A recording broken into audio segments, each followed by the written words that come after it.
اب جو ہے اس کا علاج کیسے کریں جادو کا؟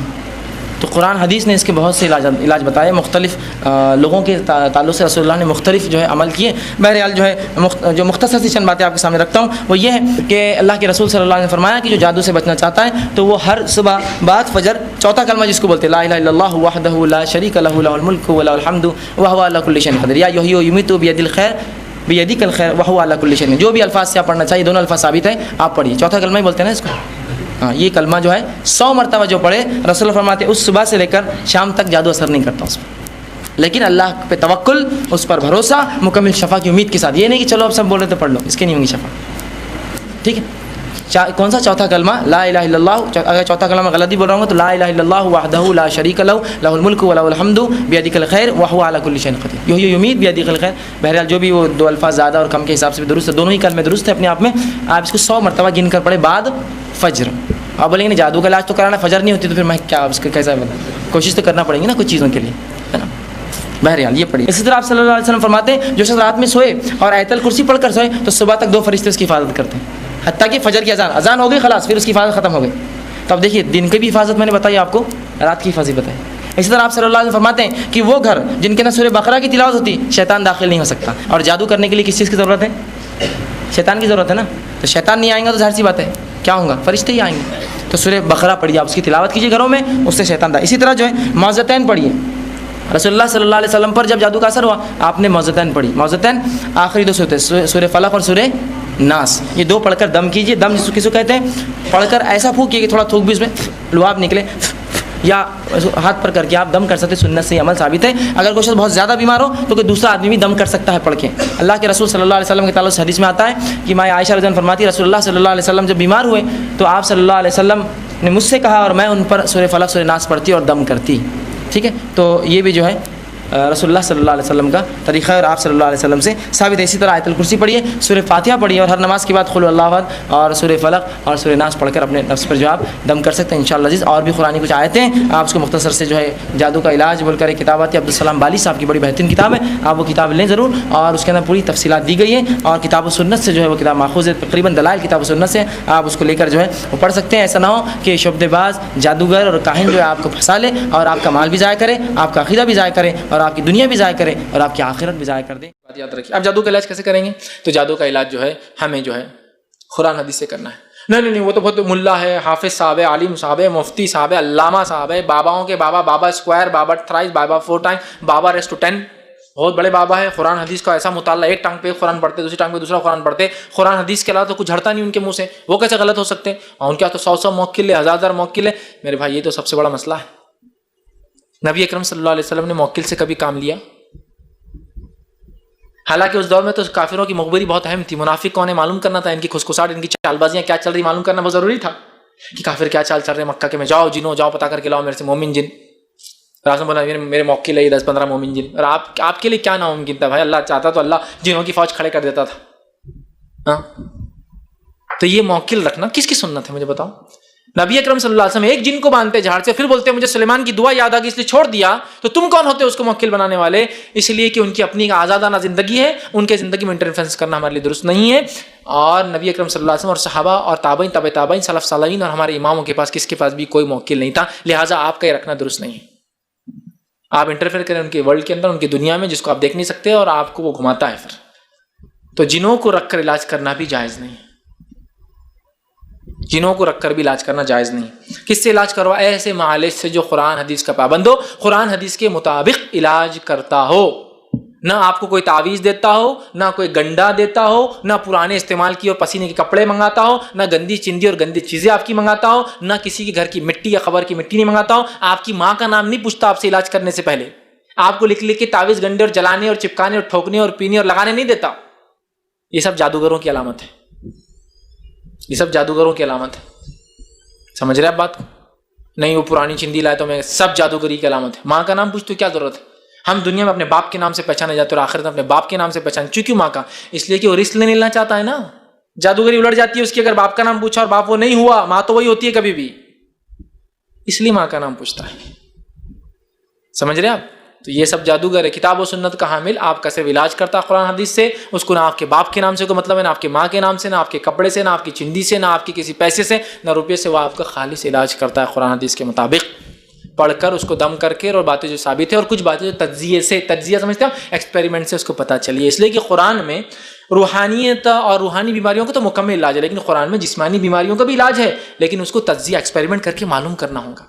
اللہ نے قرآن فرمایا وَنُنَزِّلُ مِنَ الْقُرْآنِ مَا هُوَ شِفَاءٌ وَرَحْمَةٌ لِلْمُؤْمِنِينَ. ہم نے قرآن کو نازل کیا اور اس میں شفا اور رحمت ہے. تو من القرآنی کا لفظ ہے. پورا قرآن تو روحانی بیماریوں کے لیے، نفاق کے لیے، کفر کے لیے، شرک کے لیے، حسد کے لیے علاج ہے، لیکن من القرآنی کہہ کر یہ بتا دیا اس میں فزیکل بیماریوں کا بھی علاج ہے. من اس میں سے، پورا تو ہے ہی لیکن اس میں سے، تو وہ تو ہے اس کا ایکسپیریمنٹ تجزیہ.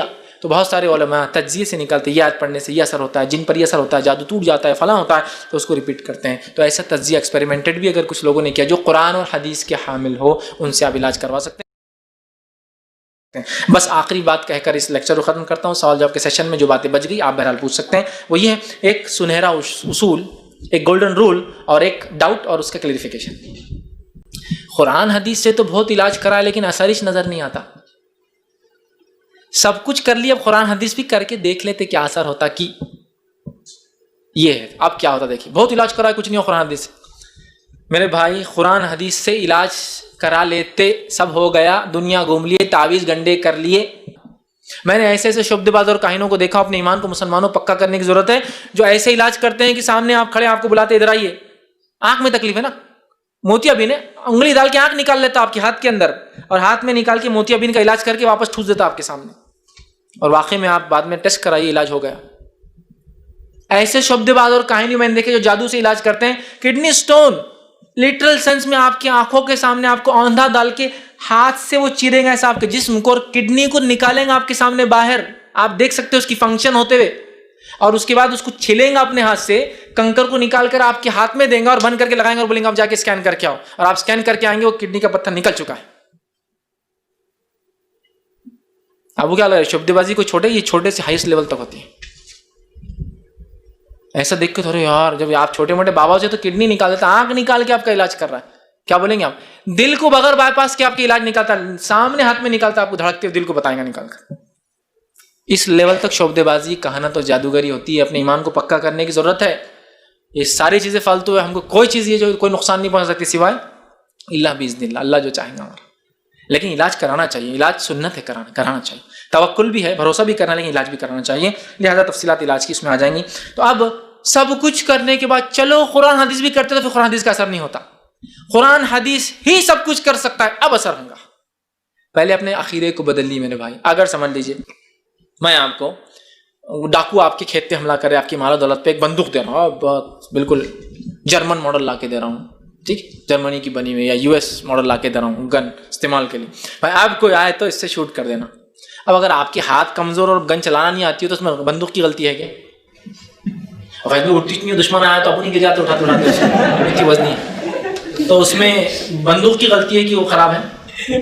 ہاں بندوق تو اٹھ جا رہی ہے لیکن وہ جمرہ اتنی کچھ بھی کر کے گولی نہیں نکل رہی، تو بندوق کی غلطی ہے.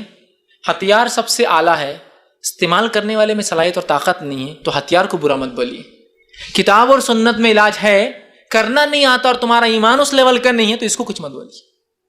سب دنیا گھوم کے آ گئے اور آپ بول رہے چلو قرآن حدیث سے بھی کر لیتے، نہیں ہوتا پھر فائدہ نہیں ہوتا. جاؤ پھر یہ عقیدہ رکھنا ہوگا کہ اللہ کی کتاب، اس کے رسول کی سنت میں علاج ہے.